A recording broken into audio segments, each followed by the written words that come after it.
ഇവിടെ വീട്ടിൽ കിടക്കുകയായിരുന്നു. അപ്പോൾ ഇവിടെ അടുത്തുള്ള വീട്ടിലുള്ള ആളുകളെ സൗണ്ട് ഇട്ടാണ് ഞാനങ്ങോട്ട് എത്തിയിട്ടുള്ളത്. അപ്പോൾ നോക്കുമ്പോൾ എന്താണെന്ന് ചോദിച്ചപ്പോൾ പറഞ്ഞത് ഉള്ളിൽ താത്തേനെ വെട്ടിയുണ്ട് കുടിവെള്ളം കൊണ്ട് എന്ന് പറഞ്ഞു. അപ്പോൾ ഒരു വാതിൽ തുറക്കുന്നില്ലായിരുന്നു, ഉള്ളിലായിരുന്നു. പിന്നെ സൗണ്ട് കേട്ട് കത്തിയും കൊണ്ട് കത്തിയും കൊണ്ട് പുറത്തേക്ക് വന്ന് ആർക്കാ കത്തി വേണ്ടതെന്ന് ചോദിച്ചാൽ അവിടെ വന്ന് പൈപ്പിന് എടുത്തുനിന്ന് കത്തിയും കഴുകി കത്തി അവിടെ വെച്ച് പിന്നെ ഉള്ളിൽ കയറി വാതിലടയ്ക്കുക ചെയ്തത്. പിന്നെ പോലീസൊക്കെ വന്നതെന്ന് വെച്ചാണ് വാതിൽ തുറന്നത്.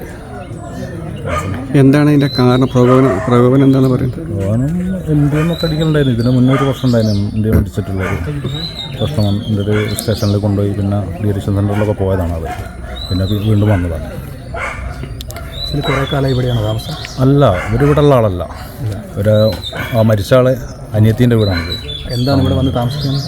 അത് കൃത്യമായിട്ട് അറിയില്ല. എന്താ ചികിത്സ എന്തോ കഴിഞ്ഞു? ഇപ്പോൾ ഇവിടെ ആളുടെ ഭർത്താവ് മരിച്ചതാണ്. അപ്പോൾ ഈ മകനും ഈ മരിച്ച പുള്ളിക്കാരത്തി മാത്രമാണ് അവിടെ അല്ലായിടത്ത് ഇങ്ങോട്ട് ഇവരുടെ കൂടുതൽ താമസിക്കാൻ വേണ്ടി താമസിക്കാൻ വേണ്ടി ഇവിടെ വന്ന് താമസിക്കണം. ഒരു വർഷത്തിന് മുകളിലായി. ഇപ്പോൾ 1-2 വർഷത്തോളമായി ഒരു ഇവിടെ സ്ഥിരമായിട്ട് താമസമുണ്ട്. ഇവന് ഈ സ്ഥിരമായിട്ടുള്ള ഈ പരിപാടിയാണ്. അങ്ങനെ ഇവരെ ആക്രമിക്കുക അങ്ങനെ ഞങ്ങൾ പ്രാവശ്യം വന്നിരുന്നു. താമസിക്കലുണ്ട്. ഇവനെവിടെ ഉണ്ട്, സ്ഥിരം ഇവിടെ തന്നെ ഉണ്ടാവില്ലേ? ഇവിടെ തന്നെ ഉണ്ടാവില്ലേ? ഒരു വർഷത്തിൽ കൂടുതലേ, 2 വർഷത്തോളമായി. ഒറ്റ മോനെ. ഭർത്താവ് മരിച്ചതാണ്. ഭർത്താവ് ഉപേക്ഷിച്ചതാണ്. സക്കീല എന്ന് പറയുന്ന ആളുടെ ഭർത്താവാണ് മരിച്ചു പോയത്. ഒരു മകൻ ഗൾഫിലാണ്, മകള് നൈസായിട്ട് അവിടെ വർക്ക് ചെയ്യാണ്. സുബൈദിൻ്റെ അനിയത്തിയ ഷക്കീല. നിരന്തര പ്രശ്നങ്ങളാണ് ഇവിടെ ഈ ഒരു വീട്ടിൽ.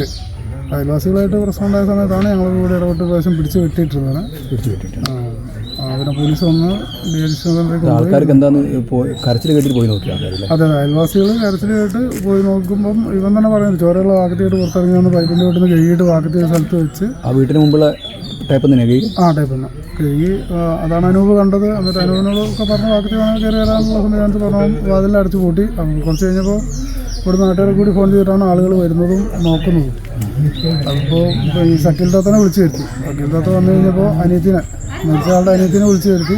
30-25 എന്തോ പണിക്ക് പോകുകയാണ്. 30 വന്ന് ഇവനെ വിളിച്ച് വാതിൽ ആദ്യം തുറന്നില്ല. കുറച്ച് കഴിഞ്ഞപ്പോൾ പുറകുവശത്തെ വാതിൽ തുറന്നിട്ട് ഇവൻ ഇറങ്ങി വന്നു കഴിഞ്ഞിട്ട് താത്തനോട് കയർക്കുകയുണ്ടായത്, സക്കീൽ താത്തനോട് കയർക്കുകയുണ്ടായത്. അപ്പോൾ ഇവിടുന്ന് ആളുകൾ കൂടി കയറി ഇവനെ പിടിച്ച് കൈയും കാലം കൂട്ടി കെട്ടി അവിടെ പിടിച്ച് വെച്ച്.